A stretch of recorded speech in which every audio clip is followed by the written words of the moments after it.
કેમ છો વિદ્યાર્થી મિત્રો? ધોરણ 10 સામાજિક વિજ્ઞાનમાં આપણે 2 માર્કના ટૂંકા પ્રશ્નોની ચર્ચા કરી રહ્યા છીએ. આજે આપણે છઠ્ઠા પ્રશ્નની ચર્ચા કરીશું.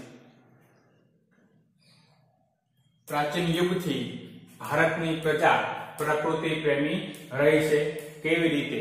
આ વિધાન સમજાવો એવું પરીક્ષામાં પૂછાઈ શકે, અથવા આ પ્રશ્ન અન્ય રીતે પણ પૂછાઈ શકે. પ્રાકૃતિક વારસાના અંગ તરીકે વનસ્પતિ જીવનનો પરિચય આપો. પહેલો મુદ્દો છે, આપણા દેશમાં વર્ષોથી વડ, પીપળો, લીમડો, તુલસી વગેરેને પવિત્ર માનીને પૂજવામાં આવે છે.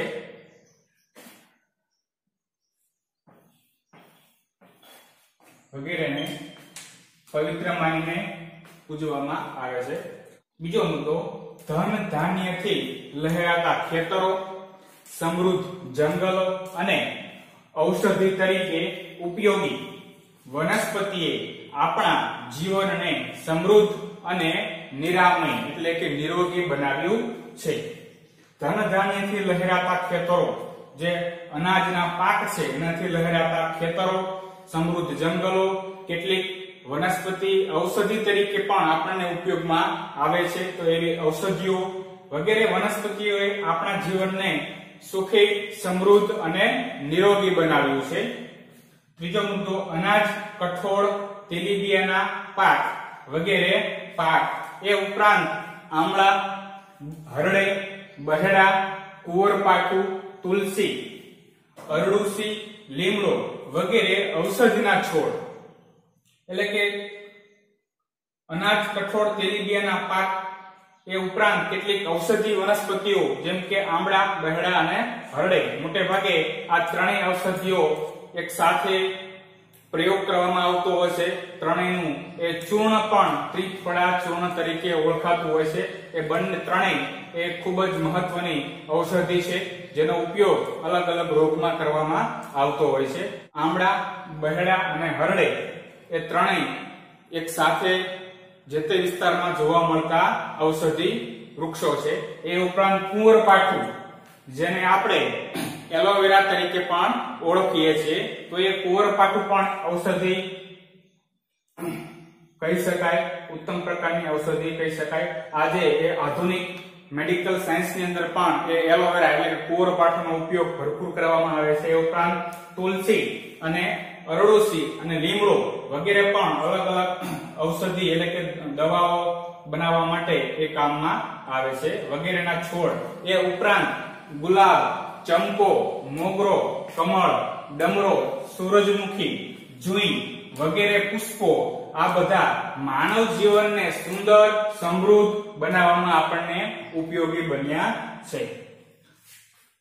ચોથો મુદ્દો, તુલસીના છોડની પૂજા, વડ સાવિત્રીનું વ્રત વગેરે વનસ્પતિ જીવનનું ધાર્મિક મહત્વ દર્શાવે છે. આપણે ત્યાં કોઈ પણ ધાર્મિક વિધિ હોય કે કોઈ પણ અન્ય વિધિ હોય તો એ તુલસીના એ પાંદડાની પૂજા અને તુલસીના છોડની પૂજા એ અવશ્ય કરવામાં આવતી હોય છે. એ ઉપરાંત આપણે ત્યાં વડ સાવિત્રીનું વ્રત, જે બહેનો વડ સાવિત્રીનું વ્રત રહેતા હોય છે તો એ વડનું પણ એ પૂજન કરવામાં આવતું હોય છે. તો એ વનસ્પતિ જીવનનું ધાર્મિક મહત્વ દર્શાવે છે. એ ઉપરાંત વનસ્પતિ જીવનનો ભારતના આર્થિક, સામાજિક અને ધાર્મિક જીવન પર વ્યાપક પ્રભાવ પડ્યો છે. તો આ રીતે આપણી સંસ્કૃતિમાં એ પ્રાચીન સમયથી જ વનસ્પતિ જીવનને એ અલગ પ્રકારનું અદકેરું, અનોખું સ્થાન આપવામાં આવ્યું છે. આ રીતે એ પ્રાકૃતિક વારસાના અંગ તરીકે એ વનસ્પતિ એ બહુ ઉપયોગી સાબિત થઈ રહી છે અને પ્રાચીન યુગથી ભારતની પ્રજા એ પ્રકૃતિ પ્રેમી રહી છે. આના ઉપરથી આપણે કહી શકાય. ફરીવાર જોઈએ, પ્રાચીન યુગથી ભારતની પ્રજા પ્રકૃતિ પ્રેમી રહી છે. કેવી રીતે આ વિધાનને સમજાવવાનું છે, અથવા તો આ પ્રશ્ન બીજી રીતે, પ્રાકૃતિક વારસાના અંગ તરીકે વનસ્પતિ જીવનનો પરિચય આપો. આપણા દેશમાં વર્ષોથી વડ, પીપળો, લીમડો, તુલસી વગેરેને પવિત્ર ગણી અને પૂજા કરવામાં આવે છે. ધન ધાન્યથી એટલે કે અનાજના પાકથી લહેરાતા ખેતરો, સમૃદ્ધ જંગલો અને ઔષધિ તરીકે ઉપયોગી વનસ્પતિએ આપણા જીવનને સમૃદ્ધ અને નિરામય બનાવ્યું છે. એ ઉપરાંત અનાજ, કઠોળ, તેલીબિયા વગેરેના પાક, એ ઉપરાંત આમળા, હરડે, બહેડા, કુંવરપાઠું, તુલસી, અરડુસી, લીમડો વગેરે એ ઔષધિના છોડ, એ ઉપરાંત ગુલાબ, ચંપો, મોગરો, કમળ, ડમરો, સૂરજમુખી, જુઈ વગેરે પુષ્પો એટલે કે વગેરે ફૂલ, આ બધાએ માનવ જીવનને સુંદર સમૃદ્ધ બનાવ્યું છે. લગ્ન પ્રસંગ કે એવા કોઈ પણ પ્રસંગોમાં તમે જો તો એ આપણે ત્યાં ફૂલ એટલે કે પુષ્પનું ખાસ મહત્વ રહેલું છે. અને દક્ષિણ ભારતમાં એ ફૂલોની વેણી કરી અને પહેરવાની એ પદ્ધતિ એ લોક જીવનમાં વણાઈ ગઈ છે. રોજબરોજના જીવનમાં એ પદ્ધતિ અને ફૂલોને, પુષ્પોને સ્થાન આપવામાં આવ્યું છે. એ ઉપરાંત તુલસીના છોડની પૂજા, વડ સાવિત્રીનું વ્રત વગેરે પણ વનસ્પતિ જીવનનું ધાર્મિક મહત્વ દર્શાવે છે. આપણે ત્યાં શ્રીમદ ભાગવત ગીતાની અંદર પણ શ્રી કૃષ્ણ ભગવાને કહ્યું છે કે વૃક્ષોમાં હું પીપળો છું. તો એ શ્રી કૃષ્ણ ભગવાને ગીતામાં આ જે વિધાન કહ્યું છે એના ઉપરથી પણ એ આપણે વનસ્પતિ જીવનનું અને આપણે ત્યાં પ્રકૃતિનું કેટલું મહત્વ છે એ એના દ્વારા સાબિત થાય છે.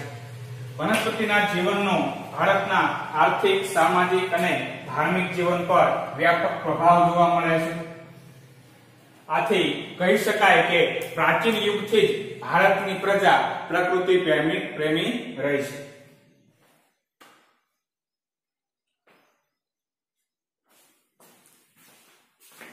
ત્યારબાદ 7મો પ્રશ્ન જોઈએ. પ્રાકૃતિક વારસાના અંગ તરીકે વન્ય જીવનનો પરિચય આપો.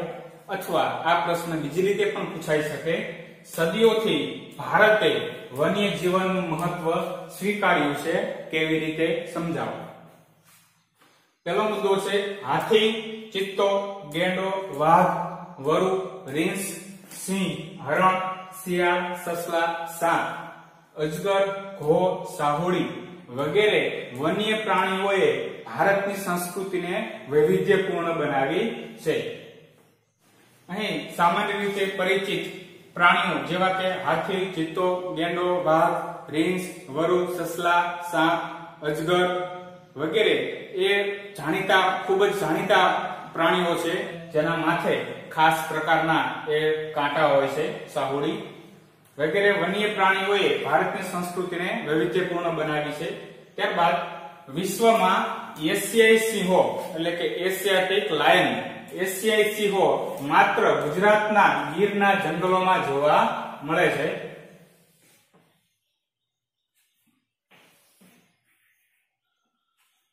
ગુજરાત માટે ગૌરવપૂર્ણ કહી શકાય કે સમગ્ર એશિયા ખંડમાં એકમાત્ર એ ગુજરાતમાં જ, અને એ પણ ગીરના જંગલોમાં સિંહ જોવા મળે છે.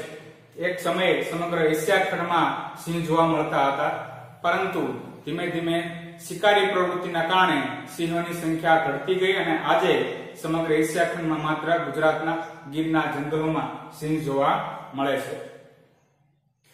લોકોએ વાઘ, મગર, મોર, ગરુડ, સિંહ વગેરે વન્યજીવોને દેવ દેવીઓના વાહન તરીકે સ્થાન આપ્યું છે.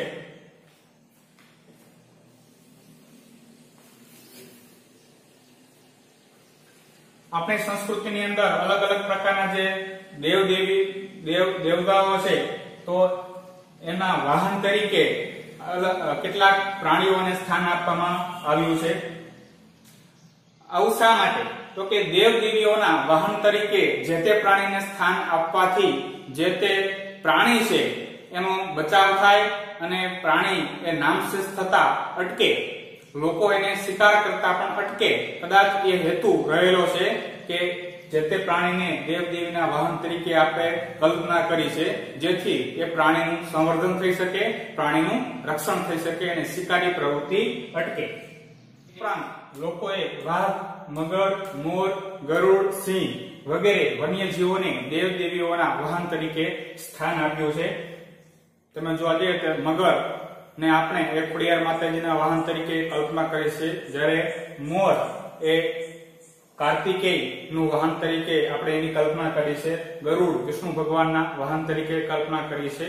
તો અન્ય પ્રાણીઓને પણ આપણે કોઈને કોઈ દેવી દેવતાના વાહન તરીકે એને સ્થાન આપ્યું છે, જેના કારણે એ જે તે પ્રાણીનો શિકાર થતો અટકે, એનો પાછળનો કદાચ હેતુ હોઈ શકે છે.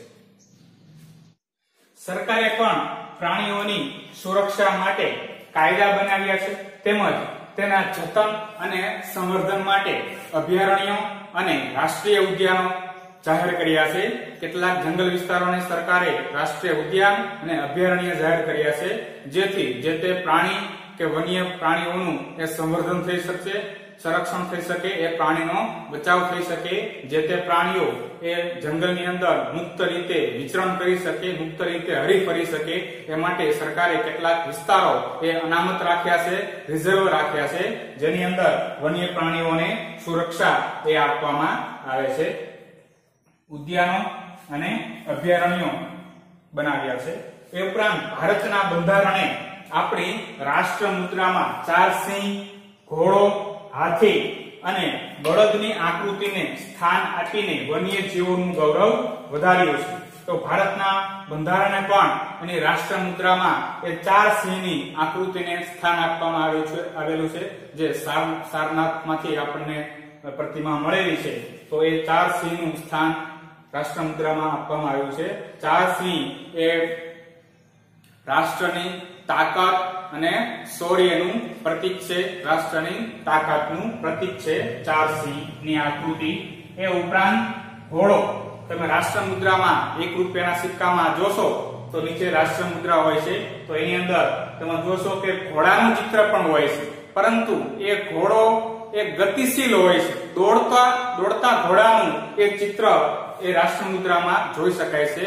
દોડતો ઘોડો એ સતત પ્રગતિ અને વિકાસ નું પ્રતીક છે. બળદની આકૃતિને પણ એ ભારતની રાષ્ટ્ર મુદ્રામાં સ્થાન આપ્યું છે.